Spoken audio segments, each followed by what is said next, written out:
Hello everyone.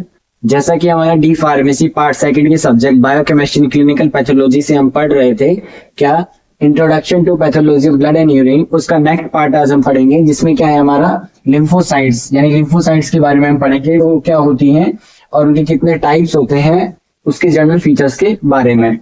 सबसे पहले देखो लिम्फोसाइट्स क्या होती है। ए ग्रेनुलर या नॉन ग्रेनुलर लिम्फोसाइट्स होती है, यानी डब्ल्यूबीसी का टाइप है जिसके पास कोई ग्रेन्यूल नहीं है और ये स्मॉल राउंड सेल्स होती हैं। कौन? आपकी जो लिम्फोसाइट्स है, यानी lymphocytes are non granular lymphocytes having small round cells, मतलब ये छोटी आपकी राउंड सेल्स होती हैं।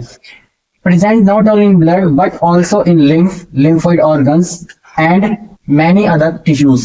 ये केवल ब्लड में नहीं होती बल्कि आपकी कहाँ कहाँ मिलती है, ये आपके लिम्फ के अंदर, लिम्फोइड ऑर्गन्स के अंदर और दूसरे टिश्यूज के अंदर भी आपको मिलती है। लिम्फोइड ऑर्गन्स यानी जितने भी आपके लिम्फेटिक सिस्टम के, थाइमस है आपका, है ना, ऐसे टॉन्सिल्स है, जितने भी लिम्फोइड ऑर्गन्स आते हैं उसके अंदर भी आपको ये मिलेगी। क्या? लिम्फोसाइट्स।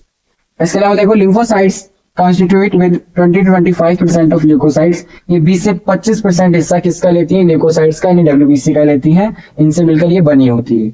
अब बात करते हैं हम किसकी? क्लासिफिकेशन की। एक चीज तो देखो हमने पहले बोल ही दी थी कि डब्ल्यूबीसी आपकी क्या करेगी? आपकी बचाएगी। किससे प्रिवेंट करेगी? आपको प्रिवेंट करेगी आपको किससे? आपकी जितनी भी डिजीज आ रही है, डिसऑर्डर्स आ रहे हैं, जो भी आपका वायरस आ रहा है ना, बैक्टीरियल इन्फेक्शन आ रहा है, उससे आपको क्या करेगी? प्रोटेक्ट करेगी, है ना। ये चीज तो हमें पता ही है। अब उसमें स्पेसिफिक हम क्या पढ़ रहे हैं? लिम्फोसाइट्स के बारे में। ठीक है, आगे देखो लिम्फोसाइट्स आपकी कितने तरह से क्लासिफाई कर सकते हैं हम? 3 तरह से। Morphological classification, life span classification, immunological classification. इस तरह हम 3 तरह से इसको क्या कर सकते हैं? डिवाइड कर सकते हैं आपके किसको? क्लासिफिकेशन को, लिम्फोसाइट्स पे। यदि हम बात करें मॉर्फोलॉजिकल क्लासिफिकेशन की तो आपके 2 तरह से बोलेंगे, small and large lymphocytes. Small lymphocytes कौन सी होंगी? आपकी वो लिम्फोसाइट्स जिसका साइज 9 to 12 माइक्रोमीटर का होगा, जिसका डायमीटर 9 से 12 माइक्रोमीटर का होगा, उसे हम क्या बोलेंगे? स्मॉल। और जब 12 से 16 होगा तो उसे हम क्या बोलेंगे? लार्ज लिम्फोसाइट का नाम देंगे। तो ये क्या है हमारा लिम्फोसाइट का मॉर्फोलॉजिकल क्लासिफिकेशन, यानी 2 तरह से, स्मॉल एंड लार्ज। अब बात करते हैं किसकी? लाइफ स्पान के ऊपर, यानी लाइफ स्पान के हिसाब से दिन क्लासेस बनाएं किसकी? लिम्फोसाइट्स की। तो हम 2 तरह से बनाएंगे, short life and long life. Short यानी जो कम समय के लिए बनती है और लॉन्ग लाइफ यानी ज्यादा समय के लिए बनती है। तो शॉर्ट लाइफ मतलब कितनी लाइफ? 2 वीक्स, यानी 2 सप्ताह तक ही जिनकी एज होती है। लॉन्ग लाइफ यानी 3 साल या उससे ज्यादा, जिस आपका लिम्फोसाइट्स का जो रहेगा, लाइफ स्पान रहेगा, उसे हम किस में लेंगे? लॉन्ग लाइफ के अंदर लेंगे। अब देखो आगे इम्यूनोलॉजिकल क्लासिफिकेशन। इम्यूनिटी मतलब इम्यूनिटी के साथ T cells and B cells. कितने तरह से हम बोलते हैं? T cells and B cells, है ना।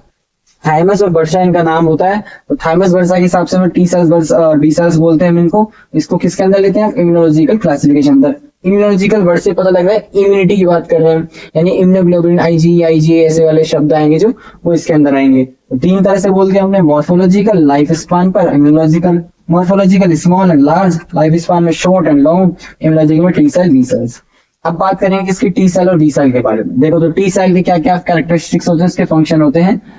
टी सेल्स क्या होती है? They have thymus specific antigen on their surface. इनके ऊपर थाइमस स्पेसिफिक एंटीजन होते हैं, है ना, और ये उनके सरफेस के ऊपर होते हैं। किसके? टी सेल्स के ऊपर। टी से पता लग रहा है थाइमस की सेल्स होंगी। They bind to sheep RBC at 4 degree centigrade and form sheep red rosettes. ये 4 डिग्री टेम्परेचर पर शिप की आरबीसी से बाइंड हो जाती है और उसे क्या बना देती है? शिप रेड रोसेट्स के अंदर कन्वर्ट कर देती है। इसके अलावा अंडरगो ब्लास्ट ट्रांसफॉर्मेशन विद किसके साथ में? फाइटोहीमाग्लूटिनिन। फाइटोहीमाग्लूटिनिन पीएचए बोल इसको हम, है ना। तो फाइटोहीम ए ग्लूटिनिन, तो पीएचए बोल दिया, यहाँ से कट कर दिया और हमने यहाँ से कट कर दिया पीएचए, फाइटोहीम ए ग्लूटिनिन। प्रोसेस के अंदर चली जाती है, ब्लास्ट फॉर्मेशन कर लेती है। कौन? T sales.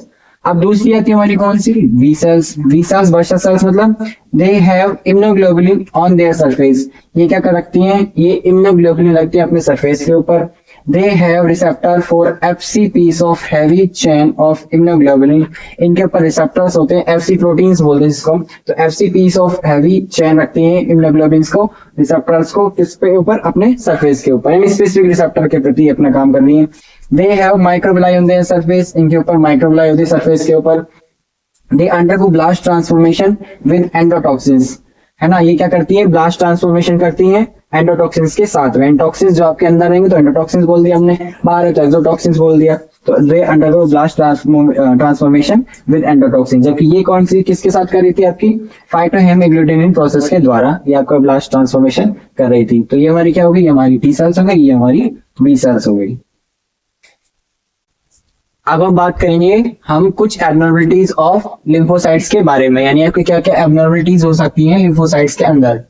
सबसे पहले हम बात करेंगे किसकी, लिम्फोसाइटोसिस की। लिम्फोसाइटोसिस के मतलब क्या होता है, when the absolute count of lymphocyte exceeds 4 to into 10 to the power 6 per ml, यानी जब 4 गुना 10 की घात 6 4 into 10 to the power 6 पर ml से आपका जो साइट क्या है लिम्फोसाइट्स है वो लेवल बढ़ जाता है, उसे हम क्या बोलेंगे, लिम्फोसाइटोसिस। साइटोसिस वर्ड से पता लग रहा है किसका, लिम्फोसाइट्स का बढ़ना।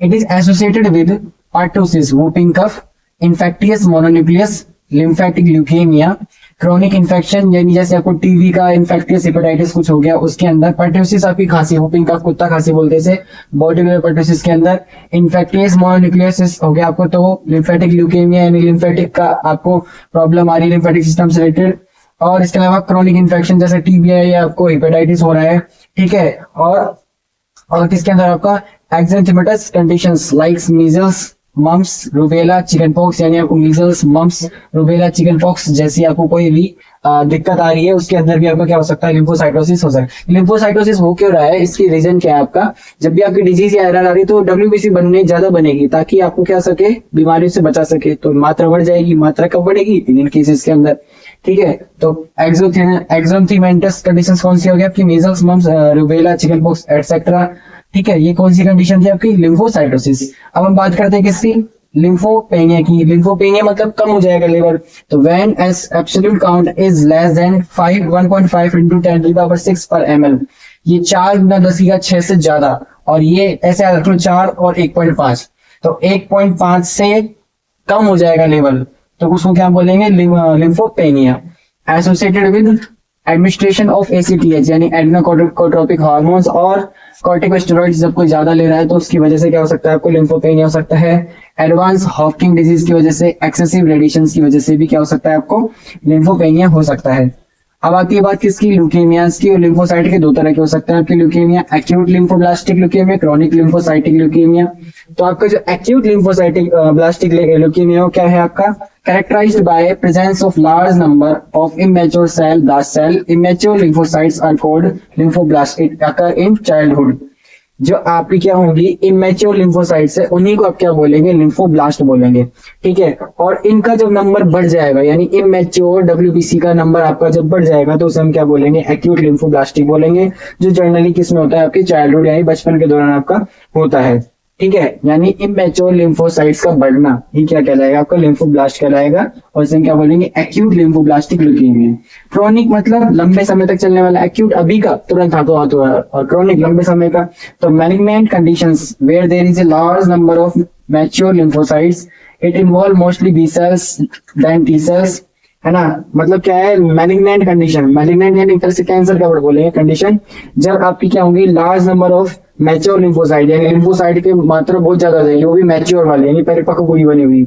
जनरली किससे एसोसिएटेड होंगी, बी सेल से रादर देन टी सेल्स, है ना। और ये किसके अंदर होती है, occurs in adult over the age of 50 years, ठीक है।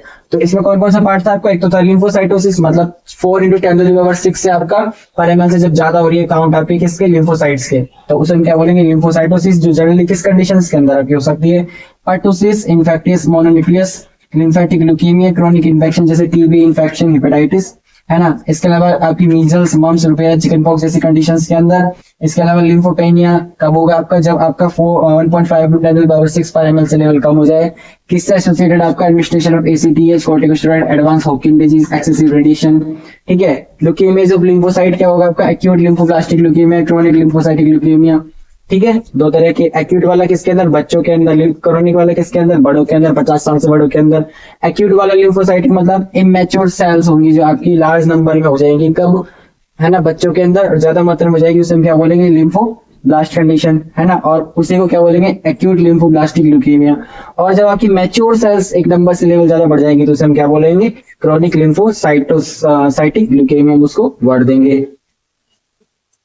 अगला क्या है हमारा, अगला है हमारा लिम्फोमास। लिम्फोमास क्या होता है आपका, they are malignancy of lymphocytes, यानी ये क्या है, लिम्फोसाइट्स का एक तरह से कैंसर की तरह है, मैलिग्नेंट है ये, है ना। तो इसे हम क्या बोलेंगे, लिम्फोमास। ये कैसे होता है आपका, they manifest in the form of tumour of lymphoid tissue anywhere in body specially in lymph node. ये आपकी बॉडी के अंदर कहीं भी हो सकते हैं ट्यूमर, ठीक है, और स्पेशली कहाँ होंगे, लिम्फ नोड्स के अंदर होंगे, है ना। उसे हम क्या बोलेंगे, लिम्फोमास बोलेंगे, ठीक है। इसके आप बोलेंगे दो तरह से मेजर टाइप इसको क्लासीफाई करते हैं, कौन कौन सा, Hawking disease and non Hawking lymphomas के अंदर। तो हॉकिंग लिम्फोमा के अंदर क्या होता है आपका, ट्यूमर ऑफ लिम्फोइड टिश्यू बोलेंगे इसको आप, ठीक है, यानी लिम्फोइड टिश्यू का tumour generally in young age, यानी 32 ईयर एज के अंदर आपका नॉर्मली ये होता है, यानी यंग एज के अंदर होता है। Tumour is associated with systemic manifestation like fever, यानी आपका ट्यूमर होगा जो वो फीवर के रूप में आपको क्या होगा, एसोसिएटेड होगा, यानी शो करेगा, मैनिफेस्टेशन होगा। Characterised by presence of special type of cell called Reed Sternberg cells in lymph node. इसको आप कैसे कैरेक्टराइज करते हो, आप इसको रेड स्ट्रेनबर्ग सेल्स के थ्रू आप इसको क्या करोगे, लिम्फ नोड के अंदर कैरेक्टराइज करोगे, ठीक है। और क्या पता लगाओगे आप किसके अंदर क्या है, हॉकिंग लिम्फोमा हो रहा है। These cells have two nuclei minor image of each other। इन सेल्स के अंदर दो न्यूक्लियाई होते हैं जो एक दूसरे की इमेज की तरह ही शो होते हैं। तो क्या क्या फीचर बोल दिए हमने इसको, हमने बोला कि ट्यूमर होता है लिम्फोइड टिश्यू का, जनरली 32 ईयर्स के अंदर होता है, मतलब यंग एज के अंदर ही होता है ना। किससे एसोसिएटेड है, systemic manifestations like fever. Characterise कैसे करते हैं आपको, by the presence of special type of cells called Reed Sternberg cells in the lymph node, यानी लिम्फ नोड के अंदर आपकी ये वाली सेल्स मिलेंगी, रेड स्ट्रेनबर्ग सेल्स, जिससे आप पता लगाओगे कि आपको हॉकिंग लिम्फोमा हो रहा है। These cells have two nuclei, जिसके अंदर आपके दो न्यूक्लियाई होंगे इस तरह की डिजीज के अंदर, जो एक दूसरे की इमेज की तरह होगी। नॉन हॉकिंग लिम्फोमा क्या होंगे आपके, also tumour of lymphoid tissue, ये भी आपके लिम्फोइड टिश्यू का ही ट्यूमर है। Occurs in the form of localised और जनरलाइज्ड लिम्फेडेनोपैथी, यानी ये आपका क्या है, लिम्फेनोइडपैथी, मतलब आपका एक तरह से लोकलाइज्ड एरिया यानी जनरलाइज फॉर्म एरिया के अंदर ही होगा, ठीक है। It has a tendency to spread from one lymph node to other. इसके अंदर एक टेंडेंसी यानी एक तरह से इसका एक बोलते प्रक्रिया या फीचर बोल सकते हैं आप इसको, क्या है कि एक से दूसरे लिम्फोइड टिश्यू के अंदर ही क्या हो सकता है, लिम्फ नोड्स के थ्रू आगे फैल सकता है, यानी एक लिम्फ नोड से दूसरे लिम्फ नोड के पास जा सकता है। कौन सा आपका, नॉन हॉकिंग वाला। It spread to spleen, liver and bone marrow, ये आपके स्प्लीन, लीवर और बोन मैरो तक फैल सकता है, स्प्रेड हो सकता है। Malignant cells spill over into blood, आपकी जो मैलिग्नेंट सेल्स है वो ब्लड के थ्रू फैलती हैं और में create blood picture like leukaemia, और ब्लड की पिक्चर की तरह यानी ल्यूकेमिया आपका कर सकती है। तो ये आपकी क्या हो गई, नॉन हॉकिंग डिजीज हो गई, ठीक है। कौन कौन सी हो गई आपकी, एक तो लिम्फोमास हो गया आपका, जिसके अंदर आपने Hawking and non Hawking disease बोल दी। इसके अलावा लिम्फोसाइटोपेनिया, लिम्फोसाइटोसिस, है ना, लिम्फोमास, इनके बारे में हमने पढ़ा है। अब अगली वीडियो में हम इनकी जानेंगे एरिथ्रोसाइट्स के बारे में और उनकी बेसिक वैल्यू के बारे में। जितना भी हमने पढ़ा है WBC और RBC जो भी हम पढ़ेंगे, उन सब की बेसिक आपकी नॉर्मल रेंज कितनी कितनी होती है और किस में आप बोलेंगे ज्यादा है, किस में बोला है कम है। जब हमारा पार्ट किस है, जो क्लिनिकल पैथोलॉजी का हमारा पार्ट रहने वाला है।